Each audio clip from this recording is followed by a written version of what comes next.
Go inside the Crimson Tide.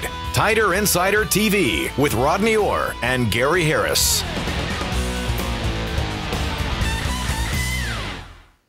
Good evening, everybody, and welcome into another edition of Tider Insider TV, presented again this week by Buffalo Rock Bottling Company, and I am hooked on Pepsi Next. All the great Pepsi-Cola taste, 60% less sugar. Pick up a 12-pack the next time at your grocery store.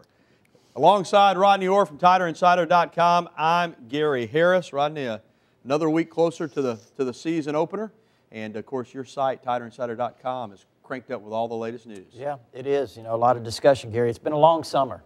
People are ready for the season. Yeah, with that in mind, this past weekend, Saturday afternoon, in fact, the final scrimmage, and really the end of fall camp, Rodney, and the Alabama team having to deal with some rain, and the scrimmage actually got interrupted. They had to be pulled off the field. Coach Saban was concerned that when they came back out, they did not have the same intensity that they started with, and he always talks about overcoming adversity, so it's a good lesson for his football team. Again, we don't have all the numbers, but based on some of the stats that you have, and even though we had a very short viewing period before the scrimmage, what have you been able to find out from the scrimmage, and give us just a little bit of a scoop on what happened? Well, first of all, Gary, when you look at the numbers from the scrimmage, one of the things that stands out, because Nick Saban has mentioned the fact that A.J. McCarron has performed so well in camp, is the fact that in these two scrimmages, he's yet to throw an interception. So I think that's the first thing. We always talk about a quarterback's job is to make sure he doesn't get his team beat. A.J. McCarron, you know, is showing in fall camp that he's off to a good start in terms of protecting the football. I know he's throwing the ball extremely well. We've talked about that repeatedly on this show. Continues to do that. Again, the rain probably impacted some of his numbers from Saturday's scrimmage. You're looking at the wide receivers. I think that they've produced a little bit better in this past scrimmage. So, you know, again, offensively, things coming around. Defense has been really good. You mentioned McCarron, 12 of 23. These are the reported numbers. Again, we weren't there. 12 of 23, 242 yards and 2 touchdowns. Kevin Norwood caught 3 passes for 76 yards and those 2 TDs. C.J. Mosley had 6 tackles and a sack and a returned interception, a pick 6 on defense. Now, injury concerns. And again, today at practice, we saw that, although we're watching again pre-scrimmage video from Saturday. But Eddie Lacy, dinged up ankle and knee. Was in a white jersey today at practice, but certainly not going full speed. Amari Cooper with turf toe in a black jersey again today. Neither one participated on Saturday. What's the latest on the injury? Well, they're supposed to be fine. And again, I think Eddie went out with more of a mild sprain in his knee, Gary, so he should be fine. I think a few days off.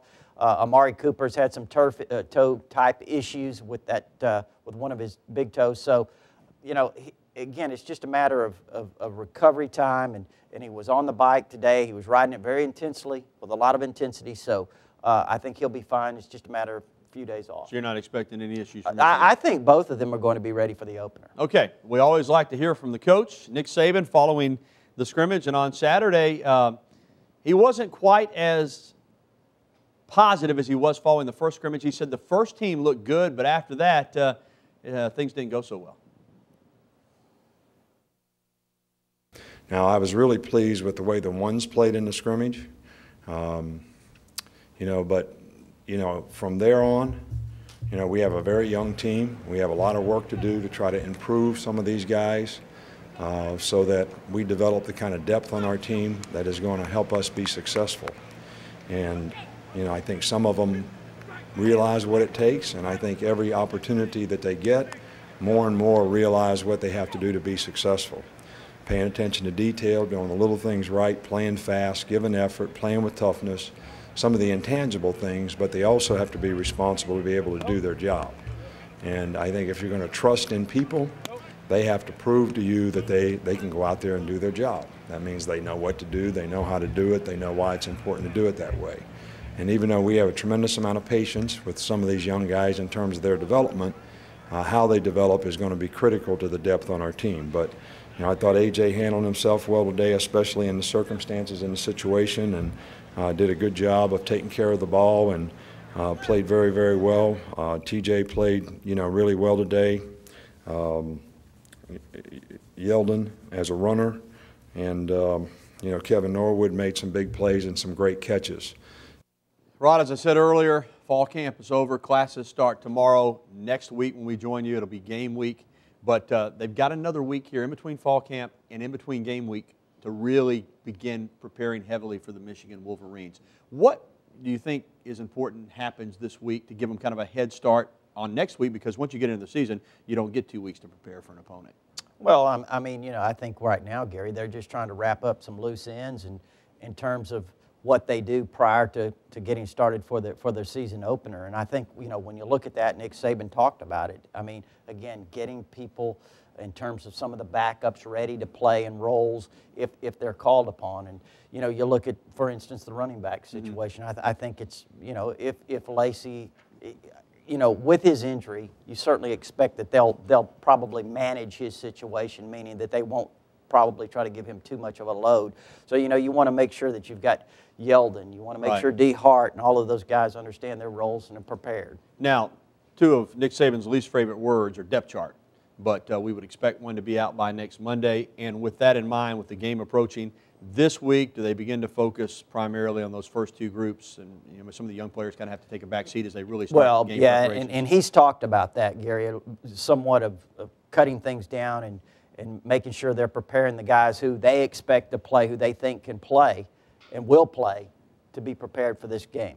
All right, good enough. Still to come tonight on Tider Insider TV, I'll go one-on-one with Crimson Tide senior defensive lineman Damian Square. He's a big reason that Alabama has one of the most respected defensive lines in the country. Also, Tider Insider TV will be taking your phone calls and answering your emails. The information on how to get in touch with us on your screen as always. 205-348-WVUA.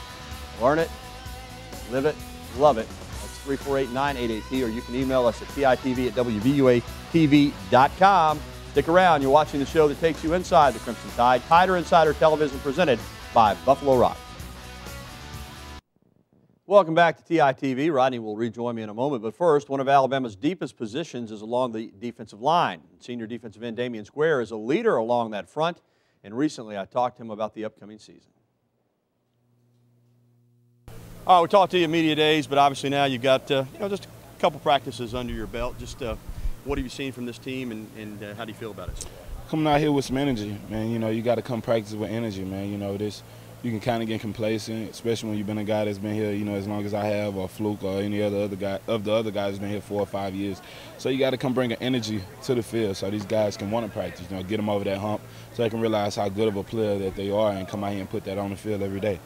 I know it's real early, like I said, and you haven't even hardly seen the young guys, but some of them coming in, some of the guys that are returning, replacing those 7 starters, just your early vibe for this defense and how good it can be. Oh, it can be great, man. These guys have tremendous athletic ability. A lot of these guys can move around in different spots in the secondary and fulfill those spots. The guys that left were great guys, but these guys are awesome too, man. I can't take nothing away from these guys. We worked hard this offseason, one of the better off seasons that I've had since I've been in college, as a team, so that just lets you know, the drive that these guys have to get better, and as long as they keep that drive out here, when they get a little thick and hot, and keep getting better, we're going to have a tremendous defense. We talked about this earlier, but you said to me, yeah, there's some guys, new guys coming in, but the system's the same, coaches are the same. We've got a thing here in place where guys know what to expect, and so you don't think there'll be much drop-off at all? No, it won't be any drop-off. It's execution. Like I said, not to take nothing away from the players that was here before and their athletic ability, but the system is the system. And if these guys come execute the system, then that's 90% of the job that's done. 10% of that, the rest of that, is their athletic ability, which we know they have that. If they didn't, they wouldn't be here at the university, So they come execute the system, and we have a great chance of winning every game that we're involved in. Do you think you're a leader on this team?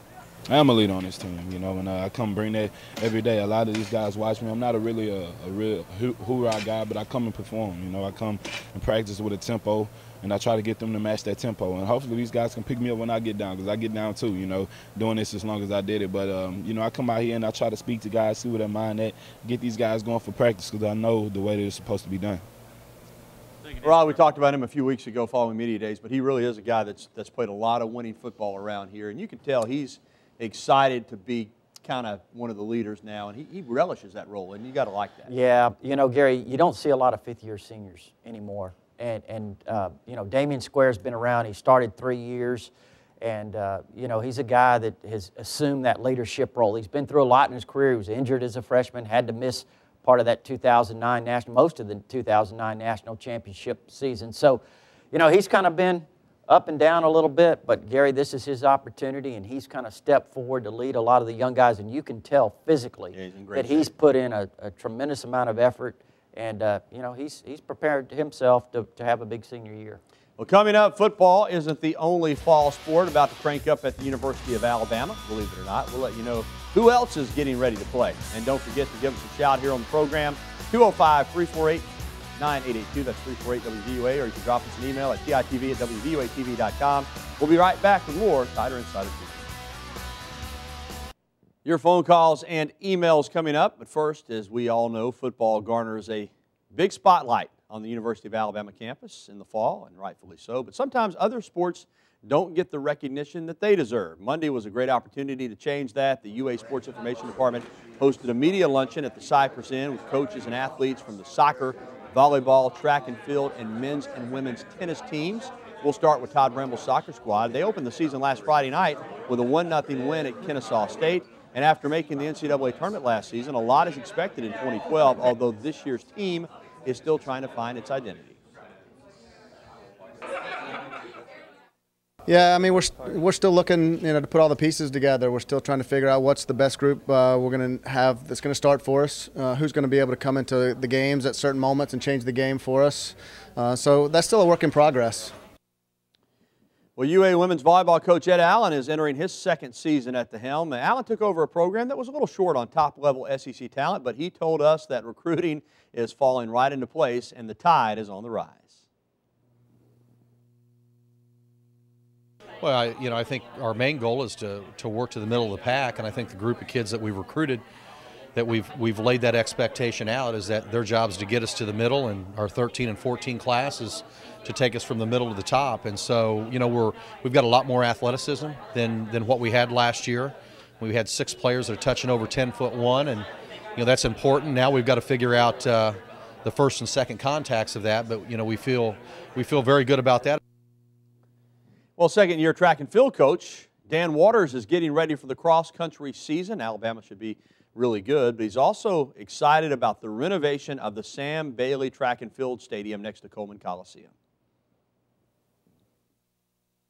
As I said before, it's a game changer, and the way that the facility is coming together and what they've done, and just the amount of commitment and the things that we're able to pull together in a short period of time, it's amazing. And just to see the new facility and how it's all going to be done, you know, they're working 7 days a week on it, you know, minus the rain, and pulling it together to give us a facility to practice on and then compete on in the spring. I couldn't be happier. Alabama's tennis programs are in different positions, to be real honest. Under longtime head coach Jenny Mines, the Bama women had one of their best seasons ever this past spring, going 18-5 overall and 10-1 in the SEC, while the men went 10-15 overall and 2-9 in the conference. And head coach Billy Pate departed for Princeton. Heading into the fall season, new men's coach George Husak believes the foundation is in place to build a top-level program at Alabama. We have 9 returning players. Of those 9, I'd say 5 of them factor into the starting lineup. We have 1 new player, a freshman from Georgia, who I also would say would go into the starting lineup. We could add another player in January. It kind of depends on how things roll out. I think the team is very excited for a change. Certainly that's what I've gotten from them throughout the summer, and with that, I think we're going to have a great season ahead. I'm looking for us to do well this year. As we lost 2 seniors to graduation. We have 2 new freshmen coming in that I think they're going to make an impact immediately. And we actually still have an open spot, so we're going to try to bring somebody in January. Yeah, I enjoyed that yesterday. You know, it's a good opportunity. Again, football, you know, it kind of dwarfs everything else in the fall here at Alabama, but good job by the Sports Information Department at Alabama to bring those coaches, some athletes too, put them all in one place. And hey, you know how it is. When you serve the media lunch, they will come. You know, kind of like build it and they will come, serve lunch and they will come. So good opportunity. Well, I noticed a lot of the topics was about recruiting. Yeah, well, that's where it's, you know, not that Nick Saban wrote the book on it, but everybody I think understands it all starts with that, regardless of the sport, right, Rod? That's right. If you don't have the top level talent, it's hard to win, especially in the SEC. All right, let's take some phone calls, Rod. Let's start off with our buddy John over there in Bessemer. John, what's up, man? Gary, what's going on, man? Hey, pal. I mean, I seen a newspaper here said they got Alabama number 2 and Auburn, LSU number 1. Are we got a chance to go all the way this year, man? Later. I tell you, John, we've talked about this a few times, no doubt. I mean, Rodney, I think we probably have said this for 3 or 4 years now. The feeling is that as long as Nick Saban's here, this is a team that potentially just about every year will be in the national championship hunt, and certainly they will be this year. Although, again, that LSU game could go a long way in deciding who gets to Atlanta. Well, I think John wants us to assure him that Alabama's going to win the national championship because he's asked that question about 5 times this summer. You know, John, to be honest with you, certainly Alabama is a very talented team. Again, I've said this before. I think when you look at the team physically, they probably look as good as any that's ever been around here, 2009, 2011 included. Again, you have a starting quarterback back that won a national championship. You have all that great offense, all those great offensive linemen back. You have some guys defensively back, and certainly a lot to build on that side of the ball. So, you know, Alabama certainly, as everyone knows, will compete for a national championship, but there are things that you can't predict. Yeah, they're in shape. You think they could keep up with you and Peter Corey, though, on the stairs at the YMCA? It'd be a challenge. Probably me, not Peter. All right, let's go back to the phones and talk with, Rodney works out hard, I'm telling you. Let's go back to the phones and stay here in Tuscaloosa and talk with another one of our good buddies, Joseph. Joseph, what's going on? Yeah, Rodney, what's happening with you? All right, brother, we're good. Okay, but hey, is Eddie Lacy and Amari Cooper going to be healed up before the Michigan game? Yeah, Joseph, well, you might have missed it. We talked about that at the top of the show, and Rodney, your feeling is that they will be. Yeah, I mean, that's the expectation, Joseph. Again, when you're dealing with injuries, you never know exactly how someone might recover, but the expectation is that Eddie Lacy and Amari Cooper should be ready. All right. What are we doing here, folks? All right, let's go to Bessemer and talk with Zach. There we go. Thanks for letting me know. All right, Zach, you're on, buddy. What's going on? Hi, guys. Roll Tide. Yeah, man. Yeah, I was wondering if Texas A&M is going to be our next big rivalry game. Well, Zach, it's going to be a rivalry game. There's a lot of history between the two schools. Coach Bryant, Gene Stallings, John David Crow, Bryant Poole. It goes on and on and on. It'll be a rivalry. I don't know that I would say it's going to match some of the more established rivalries in the SEC right away. You forgot Dennis Franchione. Yeah, Dennis Franchione, yeah. Yeah, I mean, I think it is, Gary. And I think when you look out there, knowing a lot of people growing up in Texas and how they feel about Alabama and certainly have a lot of respect, I think it's going to be a very big game. All right, it is, and it's going to be exciting for Texas A&M to come here to Bryant-Denny Stadium. You know that. All right, let's take a time out. When we come back, more of your phone calls, 205-348-WVUA. We'll also try to work in a couple of emails as well. Stay with us. We'll be back after this. All right, Chris and Hoover, you stay on the line. We'll get to you, but first, Rodney, let's take an email that actually carried over from last week. We didn't get a chance to get to it last week, but Lisa from over there in northeast Alabama, Fort Payne, not that far from Tanae Patrick's home, so she wants to know if he's making a big move at linebacker. She's heard that that's true. What are you hearing? Well, I mean, initially, I think, there were some reports on the internet and what have you that he was working with the first group. But again, sometimes, Lisa, what happens is that they kind of move people around and give everyone an opportunity and see how they respond to those opportunities. And Tanae Patrick's certainly a guy that can contribute, Gary. I mean, when you look at him, he definitely looks the part. He's been around here a while, so we'll just have to see, how it all shakes out. Yeah, you and I have talked about it, but it is amazing when you look at the guys who aren't playing. Yeah. I mean, you look at some guys who haven't played a lot of football, and you say, my goodness, there's a lot of places they'd probably start. Oh, yeah, absolutely. I mean, you look at Tanae Patrick, he was a great high school player, and if he were to emerge this year, be somewhat like Jarrell Harris, hang around and get a shot here, you can wind up in the NFL. All right, let's go back to the phones and go over to Hoover and talk with Chris. Chris, what's up, man? Hey, guys. Hey. First, I want to say look forward to the show every week. Well, thank you. Appreciate it. I have a couple of questions. First, the running style that Trent had, was just unbelievable, his wide stance and everything. Do you guys see anybody coming up that has that type of running style? And, with Eddie Lacy, being a great runner like he is, he runs with his legs more together in a different way. Is that something that he can be taught, or is that something that you see him moving more towards like Trent, or, Chris, yeah, the thing about Trent is he is unique, and some of it is his build. Ingram kind of the same way. They were just compact, thick, low-to-the-ground backs. Eddie Lacy's a taller back, longer-legged back. He does run straight up some, but you try to teach these backs to secure the football, run low, run hard, but you can't take away their natural running ability. And he's just a different kind of back. I mean, right? every back has his own style. And again, you know, you talked about Trent and Ingram and their styles, low, compact, and certainly they were extremely effective at what they did. And Eddie Lacy and his style, he's proven that he's been effective too. He's averaged, what, seven